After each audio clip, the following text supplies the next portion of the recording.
तो योगी जी ने जब उनकी गवर्नमेंट नहीं बनी थी उससे पहले अपने एजेंडा में बोला था कि अगर टेट 2011 वालों को हम लोग जॉब देंगे।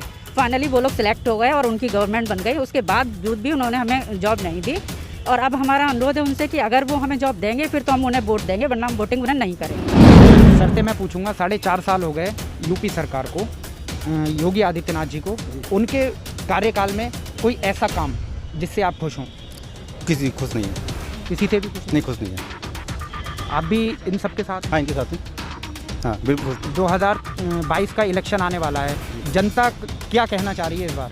जनता इनके विरोध में जाएगी। लगता है जी, परिवर्तन होगा। आपका नाम क्या हो? मुकेश कुमार। जय हिंद, आप सभी का स्वागत है वॉइस ऑफ भारत में। मैं फ़हीम खान।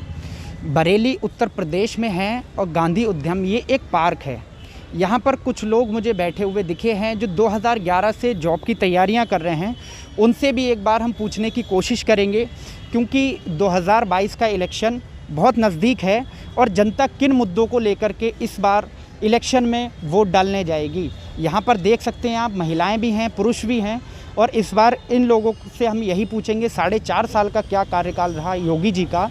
और उसके बाद अब आपका नाम क्या हो मैडम? सुषमा सिंह। सुषमा सिंह जी, किस चीज़ की आप लोग कंपटीशन की तैयारी कर रहे हैं? एक्चुअली हम लोग तो TGPD, बट हमने टेट 2011 क्वालिफाई किया हुआ है। तो योगी जी ने जब उनकी गवर्नमेंट नहीं बनी थी उससे पहले अपने एजेंडा में बोला था कि अगर टेट 2011 वालों को हम लोग जॉब देंगे।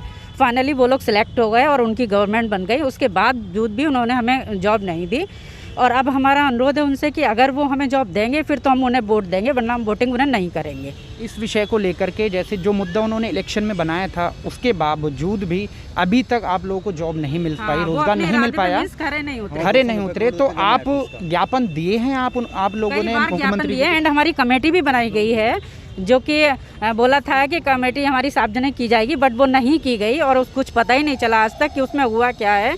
और अभी भी बस आश्वासन पे आश्वासन दिए जा रहे हैं, आगे कुछ भी नहीं कर रहे हैं। मैडम, आप महिला हैं तो आप किचन भी संभालती होंगी? यस, तो किचन भी संभालती हूँ एंड प्राइवेट जॉब भी करती हूँ। तो किचन पर क्या फ़र्क पड़ा है योगी सरकार का फ़र्क क्या है? एक्चुअली सिलेंडर बहुत महंगा हो गया फर्स्ट ऑफ ऑल, एंड वैसे भी सारी चीज़ें कॉस्टली होती जा रही हैं धीरे धीरे। तो मेरा से अनुरोध है कि अब जैसे आपकी गवर्नमेंट आने वाली से अब इलेक्शन होने वाले हैं तो आप हमें सर्विस दें जिससे हम लोग भी आपको वोट दें, है ना। सर्विस नहीं देंगे तो वोट नहीं, दैट्स ऑल। 4.5 साल में आपको जो वादा किया था वो नहीं हुआ? वो पूरा नहीं हुआ 4.5 में जो। और हमारा ऑलरेडी नए विज्ञापन का 290 करोड़ रुपए जमा भी हो चुके हैं, वो है ही। उसके बावजूद भी हम लोग का सिलेक्शन नहीं हुआ। सर का नाम क्या हुआ? यशपाल जी, क्या है पूरा मामला? ये है 2012 में अखिलेश सरकार ने एक 72,825 शिक्षक भर्ती लेकर के आई थी। 290 करोड़ रुपए जमा है सरकार के पास में, और सरकार ने जब अखिलेश सरकार आई थी उन्होंने ये भर्ती को पूरा नहीं किया था, मामला कोर्ट में चला गया था। और बीजेपी नेताओं ने हमसे ये वादा किया था, श्री केशव प्रसाद मौर्य जी ने हमारे साथ में बैठ कर के धरना दिया है और ये वादा किया था यदि बीजेपी की सरकार आती है तो हम आप सभी लोगों का ये पूरा विज्ञापन बहाल करके सबको नियुक्ति देंगे। पर उन्होंने ऐसा नहीं किया है, हमारे साथ वादा खिलाफी की है। योगी सरकार ने भी मंच से भाषण दिया था कि ये BED-TET के अभ्यर्थी हैं, इन सभी को हम जो है नियुक्ति देंगे, लेकिन ऐसा अभी तक कोई भी काम नहीं हुआ है। 4.5 साल गुजर गए, दूसरे इलेक्शन 2022 की तैयारी कर रही सरकार, हमको कुछ भी नहीं दिया है। हम लोगों ने लखनऊ में भी धरना किया था, वहाँ पर माननीय दिनेश शर्मा जी की देखरेख में एक कमेटी का गठन हुआ था। ये कहा गया था ये आपके लिए बहुत सकारात्मक है, इस कमेटी की जो रिपोर्ट है वो आपके लिए नौकरी ज़रूर दे देगी, लेकिन अभी तक वो कमेटी की रिपोर्ट को ओपन नहीं किया गया है। इसके लिए हमने अभी इसी 10 सितंबर 2021 को भी धरना किया था। उसके बाद में हम लोग दिनेश शर्मा जी से मिले थे, उन्होंने ये बोल दिया था कि उस कमेटी की रिपोर्ट के बारे में कोई ज़्यादा जानकारी नहीं है और उसमें कुछ भी हम लोग को ही नहीं रखा है। हमारे साथ फिर से दोबारा फिर धोखाधड़ी हुई है, फिर हमारे साथ झूठ बोला गया है। अब हम तो ये इस सरकार को इसलिए लेकर के आए थे ताकि हम लोगों को जॉब मिले, लेकिन इसने ऐसा नहीं किया है। अभी भी सरकार के पास समय है, यदि ये हमारे लिए कुछ दे देते हैं तो हम अभी भी सरकार के साथ हैं, अन्यथा हमारे सारे जितने कोई आश्वासन मिला स्टेट गवर्नमेंट की तरफ से या फिर उनका कोई नुमाइंदा आया हो आपके पास ये आश्वासन देने की आपको जो है जॉब्स दी जाएंगी? नहीं, उस समय जब धरने में थे तब अधिकारी आए थे, हम लोग को बुला के ले गए, उनसे बात हुई थी और उसके बाद में नेताओं से अब हमारी मुलाकात वैसे होती है तो नेता सब हाँ हाँ करते रहते हैं, लेकिन काम अभी तक कुछ नहीं हुआ इस पूरे समय में। बीजेपी जॉब नहीं मिलती है तो क्या निर्णय होगा आप सबका? जॉब नहीं मिलती है तो हम लोग जो है इनके खिलाफ जाएंगे, फिर हम इस सरकार को नहीं चुनेंगे। अगर हमारे इलेक्शन के समय तक वोट पड़ने तक हम लोग का काम नहीं होता है तो हम इस सरकार के खिलाफ हो जाएंगे। हमारा पूरा संगठन जो है इस सरकार को कोई वोट नहीं देगा। सर से मैं पूछूंगा, 4.5 साल हो गए यूपी सरकार को, योगी आदित्यनाथ जी को, उनके कार्यकाल में कोई ऐसा काम जिससे आप खुश हों? किसी खुश नहीं है। किसी से भी खुश नहीं, खुश नहीं है। आप भी इन सब के साथ हैं? हाँ, इनके साथ हैं। हाँ, बिल्कुल खुश नहीं। 2022 का इलेक्शन आने वाला है, जनता क्या कहना चाह रही है इस बार? जनता इनके विरोध में जाएगी। लगता है इस बार जी, परिवर्तन होगा। आपका नाम क्या हो? मुकेश कुमार। मुकेश कुमार। मैडम से भी मैं 2 सवाल ये पूछूंगा, आप भी कुछ कहना चाहेंगी? हाँ सर, मैं यही कहना चाहती हूँ कि हम कोई राजनेता का या नेता का चुनाव करते हैं तो हम ये सोचते हैं कि हमारा विकास होगा। इसी उम्मीद से हम आगे बढ़ते हैं कि हम जो नेता चुनेंगे वो हमारे कहीं ना कहीं विकास में सहायक होगा। इलेक्शन आते हैं तो हमसे कहा जाता है कि हम आपका 2011 का पूरा ध्यान रखेंगे, आपको नियुक्ति मिलेगी। जैसे इलेक्शन हो जाते हैं, आपकी जैसे ही सरकार आ गई उसके बाद आप सारा भूल जा रहे हैं, फिर हमें धरने करने पड़ रहे हैं, हर जगह हम भाग रहे हैं, फिर हमें क्यों नहीं सुना जा रहा?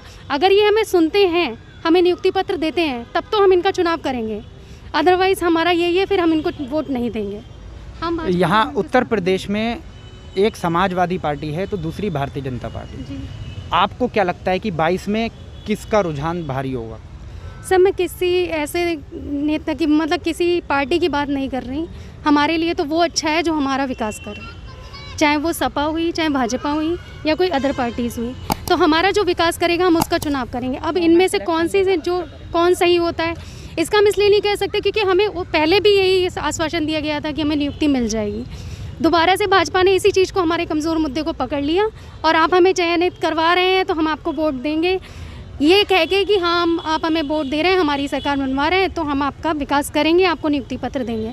तो गवर्नमेंट क्या करती है, हमारे कमज़ोर मुद्दे को उठा के और वही चीज़ को वोट बैंक का अपना जरिया बना लेती है। बस हम ये चाहते हैं वोट बैंक का जरिया ना बना के हमारी बेरोजगारी को देखते हुए, हमारी परेशानियों को देखते हुए वो चुनाव करेगी, तो फिर चाहे वो सपा हो या भाजपा हमारे लिए कोई बुरी नहीं। जो आपको जॉब्स देगा आप उसके साथ? बिल्कुल बिल्कुल, जो हमें जॉब देगा और इससे बिफोर हमें इलेक्शन से पहले हमें जॉब चाहिए। ऐसा नहीं कि झांसा दे दिया कि अभी हम देंगे करके अपना इलेक्शन जीत लिया एंड बाद में ऐसे ही छोड़ दिया, ये नहीं। जो हमें जॉब देगा, जो हमें पहले नियुक्ति देगा, उसकी फेवर में है हम, ठीक है, चाहे कोई भी गवर्नमेंट हो। ठीक है। और कोई कुछ कहना चाह रहा हो?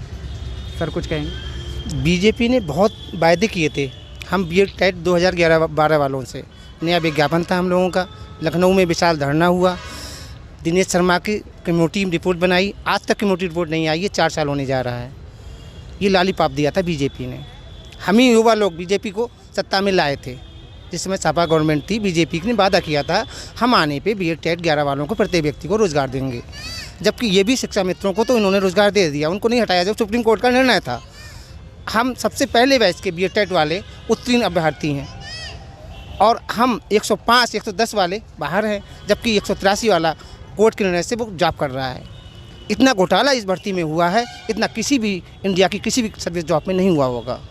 माननीय योगी जी ने बहुत वादे किए थे हम लोगों से ये कि हम आने पे हम आपको न्याय देंगे, परंतु आज तक उनका न्याय दिख नहीं रहा है, तो उसका हम चुनाव में उनको रास्ता दिखा देंगे।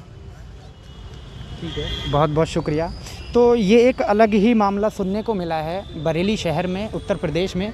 लोगों का ये कहना है कि 2011 में अखिलेश सरकार ने हमारे लिए कुछ भर्तियां निकाली थी, लेकिन जैसे ही भारतीय जनता पार्टी आती है वो वादा तो करती है कि हम रोज़गार देंगे, लेकिन रोज़गार के नाम पर 4.5 साल बीत गए, अभी तक कोई रोज़गार नहीं मिला है, जिसको लेकर के युवाओं ने आंदोलन किए, धरने प्रदर्शन किए। लखनऊ में भी मुख्यमंत्री कार्यालय के बाहर प्रोटेस्ट किया है, लेकिन कोई सुनवाई नहीं हुई है, जिसको लेकर के युवाओं ने इस बार मन बनाया है कि जो हमें जॉब्स देगा हम उस पार्टी का चयन करके इस बार उनको विजय बनाएंगे। वीडियो को ज़्यादा से ज़्यादा शेयर कर दें। उत्तर प्रदेश के बरेली शहर में खड़े हैं, फेसबुक पेज पर देख रहे हैं तो लाइक कर दें, यूट्यूब चैनल पर देख रहे हैं तो चैनल को सब्सक्राइब कर दें। आपका कीमती समय देने के लिए बहुत बहुत धन्यवाद। जय हिंद।